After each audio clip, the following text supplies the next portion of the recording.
evening. Good evening. Welcome to episode number 2, Coronavirus Update Show. My name is Omari Salisbury, and joined by the very capable and well-researched Nikki Barron. How are you this evening? I'm good. I'm good. As good as you can be being the COVID reporter. Yeah, I'm saying it's like, man, I can't. You used to be the bearer of good news. Hey, it's Nikki here. What good news we got? Now it's like, man, it's just COVID. But somebody's got to do it, and appreciate your persistence and commitment to bringing information here to the public. So, what do you got for us today? Yeah, so I want to just start off by diving into the numbers. So let's go ahead and add that to the stream. So they released these numbers in the evenings. So if you watch the morning update show today at 11, I had different numbers for you. But right now, the most recent numbers are we've got 153,000 cases, almost 154. And so that's an increase of 2,887 since yesterday. That's a pretty big number. Not a record-breaking number. Thank God for that, because I couldn't handle another record-breaking day. For hospitalizations, we saw an increase of 76 hospitalizations since yesterday, and we lost another 14 lives to the coronavirus. So Overnight. hold on. So. But it was 30, 35 or 36 passed away yesterday or 2 days ago, and now 14 passed away yesterday. Yeah, so Monday and Tuesday, oftentimes the way they do it is they spread that number out from the weekend over Monday and Tuesday. I don't know what percentage they put on each day, but they put some on Monday and some on Tuesday. So today, we lost 14 lives. Yeah. And what did you say the percentage increase? Percentage? Oh, I didn't say Well, the the percentage overall increase. The overall increase is we added 2,887 confirmed cases.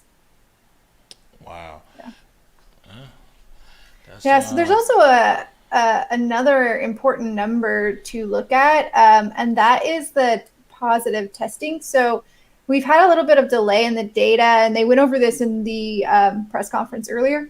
But the most important number is the percentage of positive tests. So a safe number, a number that allows for indoor dining but limited dining, is like 2%. And currently for the state of Washington, we're sitting at a positivity rate of 9.7. So, wow. Yeah, and So King County is at 7.8. So you said 2% is what they say for safe for indoor dining, but the state of Washington right now we're at 9%. Yeah, so our goal for the state for opening is 2%.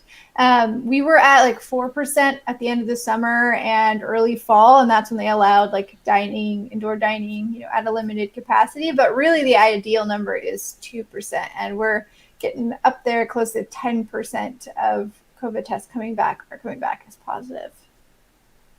Wow. Yeah. You just I think you mentioned that on the previous slide, but you talk about hospitalizations. What's the hospitalization looking like? So I can pull that back up over here for our current status. So hospitalizations, we added 76 people to the hospitalizations. And this is really an important number because we've basically hit our capacity now in the hospitals, and this rate has reached kind of critical mass nationwide. So in the past, smaller cities and towns were sending their overflow patients to the cities, and even cities were moving people around. But we don't really have that capacity now because hospitalizations are so high. So it's really important that we're staying home and we're bringing that hospitalization number way, way down. Right, and I think it's important people know when you might look at a hospital. A hospital has a lot of beds. Some of these hospitals are very big, but the hospitals that can actually treat people with COVID in, like an ICU and things like that, those are filling up quickly, right? Because of the increase of hospitalization. Right. And a lot of hospitals over the summer, when we had a lull in hospitalizations, made a lot of moves to turn areas that would not normally have ICU patients be able to handle ICU patients. So recovery rooms for like elective surgeries, things like that, are now in a more of a flex state where they can be turned into ICUs. But we're already starting that process here in Washington State. Right. Okay. I see. Yeah. So never This good is news. Never good Yeah, well, news. I mean, never good news. I mean, well, you know, Yeah. we've been watching too. It's been a lot of people who've been traveling. I don't, you know, for me, you know, a good majority of my family is right here in Seattle, and so you know, I won't be seeing them. My son isn't coming home from Loyola in Chicago. You know, I mean, it's going to be an interesting Thanksgiving tomorrow, but you know, with the numbers, if the numbers just, I don't know, this just doesn't look good. And, you know, there's still a good number of people who travel. Some people, like we talk about, had to travel anyway. There's things ongoing or whatever, but there's a lot of people who were just like, you know, man, I gotta go. I gotta go see the fam. Yeah. I mean, I understand for some people, it is that they have to go. But if you don't have to go and really think about like what have to means, and yeah, stay home if you can. I talked about this on the morning update show, but what we're seeing is that spread is happening with a bias. So people in higher income, northern Seattle, they're getting most of their spread from social gatherings, whereas people on the south end and the BIPOC community, they're seeing the spread from going to work. So think about that when you're making your choices. Is seeing your friends and family. Maybe you'll be fine. Maybe everybody you're with will be fine. But you could go into a grocery store and infect somebody. You could, try to help a small business by patronizing them, and spread COVID to them and their workers. So for me personally, it's definitely not worth it. You know, we have the Is that why disclaimer, you and I have the said home studio now? that is why I have the home studio. Well, we had a meeting earlier at work, and they called in and they're like, Nikki, we miss you. You're not coming to the office. And I'm like, I'm the one who looks at how many people have died every single day for COVID. So yeah, you're going to find me right here at my kitchen counter for the foreseeable future. Because yeah, looking at those numbers every day is pretty jarring. And, I don't want to ever scare anybody, but I mean, in my opinion, now is the time to be scared. Something I didn't say at the beginning is that, I am not a doctor. I am not a virologist by any means. So if you're going to make changes to your health routine, please consult your doctor. That's my disclaimer for you. But as a person who has been watching this story very closely since it started in March, and then really, really closely now being the reporter on this for Converge, hey man, stay home. Stay home if you can. Build your home studios. If you can stay in, please do that. Mask up, wash your hands. Yeah, and don't gather for the holidays. I know it's hard, but I mean, I bought the smallest turkey I've ever bought. Like, I really like people gathering. I usually buy like a huge turkey. I bought a turkey that's like, I think I've had chickens bigger than it. And it was a little sad to like put it in the brine tonight because it's kind of Sound my like thing. you might have just picked up a Cornish hen. That's what my roommate asked. He was like, are you sure this is a turkey? I was like, yes, it's just like the smallest turkey I've ever seen. But it's just me and my boyfriend and one roommate. So yeah, we're keeping it small because I definitely don't want to get coronavirus, and I don't want to spread coronavirus to anybody that I care about or anybody in my community. I live here on the South End, so going to the grocery store, things like that, like it's really real here. So yeah. Right. Speaking of So South End, though, our next yeah, guest. yeah, no, I'm saying you Yeah. talked to Seattle School Board Director for District 7, Brandon Hersey, earlier, right? Yeah, I did. And we spoke about what Seattle Public Schools are doing in the way of the pandemic, like quarantine and lockdown. We, at least for Seattle Public Schools, have not gone back to school except for people who need extra help. So I caught up with him to find out, what exactly is Seattle Public Schools doing in regard to the pandemic, what resources are available to help families during this time, and talked about what data they're utilizing, who's making these decisions about safety protocols and when we get back to school. And then we talked a little bit about weighing student outcomes over the risk for coronavirus spread. So we actually caught up this morning. So I'm going to share the interview with you guys now, and I have to play it through. So yeah, I just wanted to disclaimer this and say I have to share this from YouTube. So if there's a little bit of a lag in the audio, I apologize. Right after the show, I'm going to publish the interview in its entirety for you guys to watch without a lag. But I know sometimes when we share videos So now this way, that's I haven't seen this yet, but every time I interview Director Hersey, he's in like his Earth, Wind, and Fire button up with butterfly collars, huh? Yeah, you're gonna be surprised because he's Okay. dressed. He's dressed very normally, and I was catching him at like 9 in the morning. All right. And he's also a second grade teacher, so he's on the school board, a second grade teacher. He's house hunting. So, and it's the holidays, so I was really excited that he had 15 minutes to give me to talk about what Seattle Public Schools is doing. All right, let's check it out. All right, let's check it out. Woo! I appreciate everybody's patience with this kind of backwards way of doing it. Yeah, all right. You know, our viewers, it's a big family out there. All right. Good evening and welcome to the show, School Board Director Hersey. Thank you for having me back. Always a fun time when I get to spend some time chatting with you guys over at Converge. I appreciate the offer. We appreciate your time. Yeah, this is such a ever-evolving topic, and I feel like every day I'm hearing something new about the coronavirus pandemic and what we're doing as a community to stop the spread and save lives. So I appreciate you taking the time to come so frequently and give us the update. So for any viewers who may not know who you are, can you give us a quick introduction of who you are and what you do at Seattle Public Schools? Absolutely. Well, at Seattle Public Schools, first off, my name is Brandon Hersey. I serve as the school board director for District 7, which is Southeast Seattle. So if you think about it, everything south of I-90 and in the east of the city. But in my day job, I teach second grade down in Federal Way Public Schools. And so can you give us a quick update on what Seattle Public Schools are doing in the way of the pandemic lockdowns?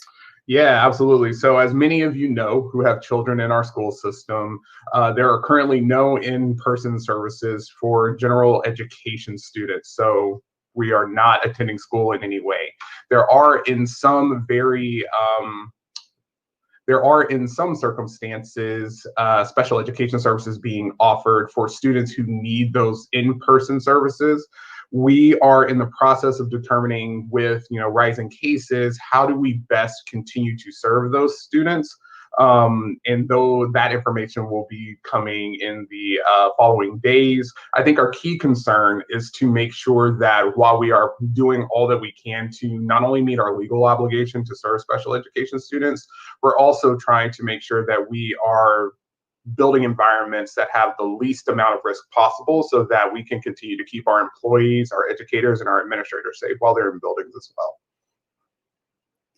So we hear a lot about the decision tree of who is actually looking at the data, understanding the data, and then making the decisions about what parts of Seattle Public Schools are open. Can you talk a little bit about who is making those decisions and how that decision tree works?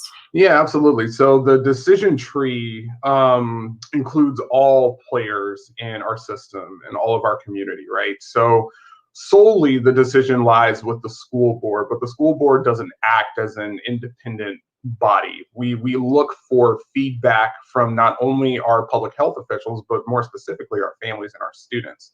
But when it comes to making that final decision, it is done in collaboration through the assessment of data with the superintendent, senior staff, our labor partners, and SEA and PASS, which is our principals union. So all of those different organizations and entities would be involved in the making of that decision. But when we're talking about the final vote to determine whether we would re-enter schools or what that would even look like, that rests with the school board. So do you guys have like a consultant that you've hired, or is there an organization that you're working with that is actually looking at this data and understanding it? Because I know for me, Sure. I'm a layman. I'm not a virologist. And so I find myself having to tap experts in a lot of areas to understand, like, what does this even mean? So does the school board have anybody like that they're utilizing? Yeah, absolutely. So we obviously work very closely with the King County Department of Health, but we also have a task force that's running right now that is specifically focused on remote learning that brings members from our community. It's been one of the most attended and sought after task forces that we've had, with the number of applications, if I'm not mistaken, being in the 500s. And they have just started to begin their work. And so that task force will be looking at issues of remote learning in the classroom, services, those types of things. And that is going to kind of be the body that makes recommendations. So they will be meeting directly with, statisticians, getting information about the latest updates concerning coronavirus in our area in the Pacific Northwest. And so they ultimately will be making recommendations on how to not only provide remote learning effectively, but what are aspects that we are seeing that are positives in our system right now. How can we carry those things over to when we eventually do reopen buildings, right? So like access to technology, translation services to materials, figuring out how do we effectively engage parents during this time. Those are all things that I hope that we really start to think about, not only in the context of coronavirus, but how do we do better on a system scale, even when we're in school under normal operations. Right. So speaking of that, Mhm. I feel like the pandemic just in life really highlighted areas of inequality and inequity and things in the system that were maybe just sludging along and nobody really wanted to look at, but really Mhm. became glaring and obvious. Are there a few areas in Seattle Public Schools that the pandemic really highlighted when it comes to inequity and equality? Yeah, I mean, a lot of those areas we've talked about before here on this program. I would say that the chief concern would be access to not only technology, but reliable internet. And we're addressing that not only through one-to-one devices, but also in our legislative agenda and in our conversations with other factions of government. We have prioritized the need for municipal broadband in our legislative agenda, which means that we are coming together as a district saying that this is something that we want to be a part of the solution in figuring out and making sure that folks have reliable access to internet. We're able to do some things, as we've again talked about before, like providing hotspots and coupons and vouchers and things of that nature, but that's not a sustainable solution, and that definitely does not go far enough to meet the needs of our students. In some extreme circumstances, we've even been able to support our families with right now needs funding, which would allow folks to pay rent, buy food, pay internet bills, this, that, and the other. But the primary focus needs to be on how do we recognize this as an issue that doesn't only affect Seattle, that affects so many places across our state. And where do we as school districts, especially as the largest school district in the state, what role do we play in expediting the advancement of that goal, right? How do we play a part in getting further to a point to where we have reliable municipal broadband or some type of public internet option for our families and our students? Yeah, I've And actually, I was reading an article about, I think it was in Colorado, a town did that. Mhm. They would just weren't getting reliable internet to a lot of areas. And I mean, there were students that were going to like the McDonald's parking lot one town over so they could like Yep. log in to do their homework. And so the city and the school district was like, you know what, I think we're going to offer it. So yeah, I was just reading about that as a Yeah. solution, and that a lot of cities are working on that, but there's a lot of lobbying against it from obviously the broadband providers. So it's All like the the school boards versus, yeah, versus Yeah, no, you're right. the Sorry, I didn't mean to speak over you. Yeah, lobbying from all the typical people who do not like to see progress happen. But yeah, what I can say from the perspective of the schools is that we see our role very clearly here in terms of advocacy and are prepared to do all that we can to push that initiative forward.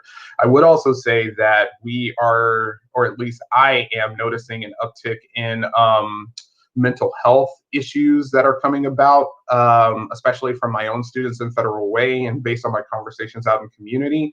As we go into the holidays with new restrictions on the size of our in-person gatherings and whether those in-person gatherings should be happening at all, there is the potential for mental health to become a greater priority for people in terms of seeking help and support. So I'll be sure to send over the link to all of the resources. There's about 20 different resources that we have available in partnership out in community, and by we I mean Seattle Public Schools.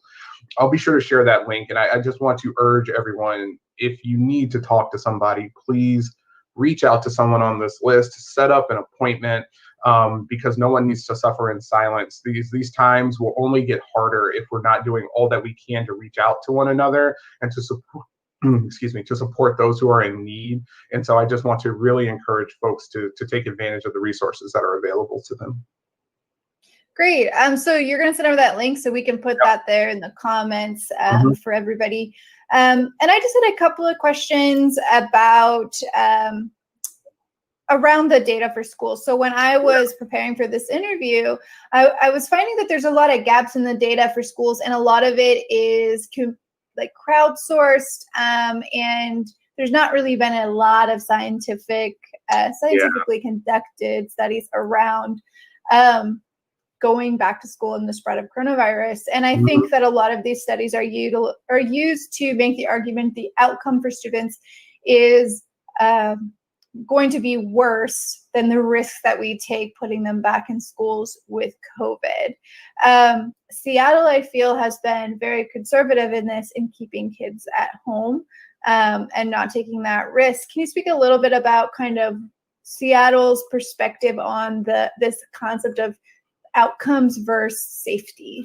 Yeah, I mean, I think that it really can't even be, the conversation that we have around that can't just be Seattle specific. It's got to be, in my opinion, quite frankly, what are we doing to keep our students safe and healthy and keep their families alive versus what are the potential outcomes from missing this time of in-person education? And as an educator myself, teaching second graders, some of our most vulnerable students, what I will say is that kids are incredibly resilient. And when we're thinking about all the risks that come along with children potentially going back to school, carrying the virus back home, especially to generational households, I don't see how an individual could look at everything that's happening across our country in states where coronavirus is exploding beyond all measure and not really have a clear understanding of what is the pathway forward to slowing the spread and eventually moving past this virus. There was actually just a study that came out in the from the University of Princeton where it showed that coronavirus in children are actually beginning to be seen in the largest coronavirus case tracking study, that there's new evidence that children could be key to the spread of coronavirus, right? So I say that to say that, as you mentioned before, the evidence is very, very conflicting. We frankly just don't know. And in situations like this, it is our job as elected officials and the leaders of the system to be conservative with the health and the safety of not only our children, but their families and the communities in which they live, learn, and play. So we have to be prepared to make those decisions and do everything that we can on the back end to ensure that we're making up for as much missed educational opportunities as possible. But for right now, as we even start to see our cases in King County continue to spike, we have to do what we know is right and continue to move forward with a remote model in the interest of keeping our students and their families safe. Right. And I know for Washington anyway, when the recommendations were put out by the governor about, who's in a low risk category, something like only 5% of the school districts in the entire state are actually even qualify for this low risk area. And that there, we have seen, just around 16,000 school-age people get coronavirus, and we've even lost, something like 20 lives of school-age children to just in Washington State alone. So I feel a lot of times when this data is used, it's definitely not making any considerations for those multi-generational families, people with, pre-existing conditions, things like that. A lot of these decisions are being made based on a very narrow perspective of what outcomes are, so. Absolutely. And I think that you're exactly right in that. And I think that that's a valid concern, right? Like from the vantage point of an individual who has their child at home, who is struggling through whatever their online schooling situation looks like, I get it. You are concerned for your child, and we are too. But what I want folks to remember is that the only way that we are going to get past this virus, the only way that we are going to get back to some sense of normalcy is that if we make the tough decisions right now. And I would just say that when we hold things on balance, when we look at the educational outcomes versus the potential death and loss of life, that we always, always, always have to err on the side of caution, because the alternative is just what you mentioned. One life lost from Seattle Public Schools, one life lost from the state of Washington is one too many when it could have been prevented in the interest of keeping our children, their families, and our community safe. Well, thank you so much for your time today. We really appreciate it. And I know we will be talking again soon. Absolutely. Thank you. And I appreciate y'all doing the great work and reporting that y'all have been doing for the past few months. Keep it up. We are all here to support you. All right. And we're back. Yo, one thing here real quick before we talk about the director in this interview. Director Hersey was the very first guest that we had way back in March when everything got shut down. I called Director Hersey and I said, you know what? People in our community need to hear directly from somebody at the school district as to what's going on. And, he kept it real. He came there and there wasn't a lot of answers early on. There wasn't a lot of answers. They were still formulating policies. But he came. He showed up. And he continued to show up. And he still continues to show up to inform our community. And really there's 55,000 children in the Seattle School District. So, big shout out to Director Hersey for always answering the call when we hit him up.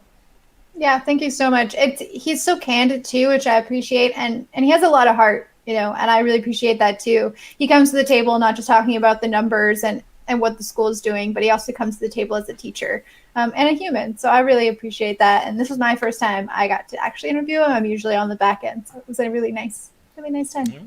Speaking of teachers, I got my elementary school teachers watching us. Barbara Nilsson. Hey, hi, what's Barbara. up, teach? All right. Well, it looks like we've gone through our show for today. But what else? Do you have any other notes? And then also you can tell us what can we expect on Monday's show.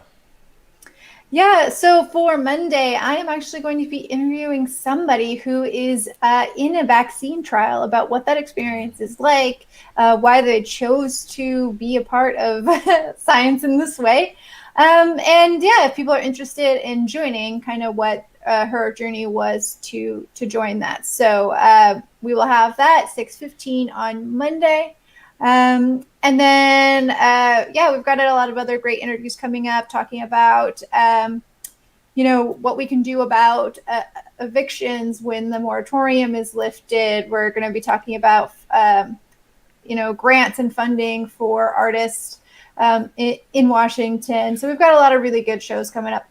And I know we'll touch on this again on Friday. We're off tomorrow, but we're back on the morning update show on Friday. Just briefly, the Superior Court over there, they talked about a program that they're launching for kind of mediation between landlords and tenants, where tenants are behind on their rent, to be able to avoid eviction. So it's a mediation program where you kind of make a payment plan and this and that, and it looks like the court's trying to step up early to avoid this tsunami of evictions that's potentially out there. Yeah, and he talks about a little bit about the programs that are in place outside of even just payment plans. So there's a lot of great information that people will be able to get on Friday, morning update show, 11 a.m., wherever you're watching right now. Yeah, and if you want to watch that full interview with the school board director, you can find that on YouTube. All right. Well, in that case, thank you, Nikki. As usual, you know what I'm saying. I know that this coronavirus update show is something that's near and dear to you, and I appreciate the time and effort that you continuously put in to go over these numbers and find guests and information. And this show will be here as long as we're going through this with coronavirus. So we'll look forward to episode number 3 on Monday at 6:15 p.m. And again, no morning update show tomorrow. We're gonna enjoy the holiday in the best way that we can. The morning update show resumes on Friday at 11 a.m. Thanks so much. See you guys then. Peace.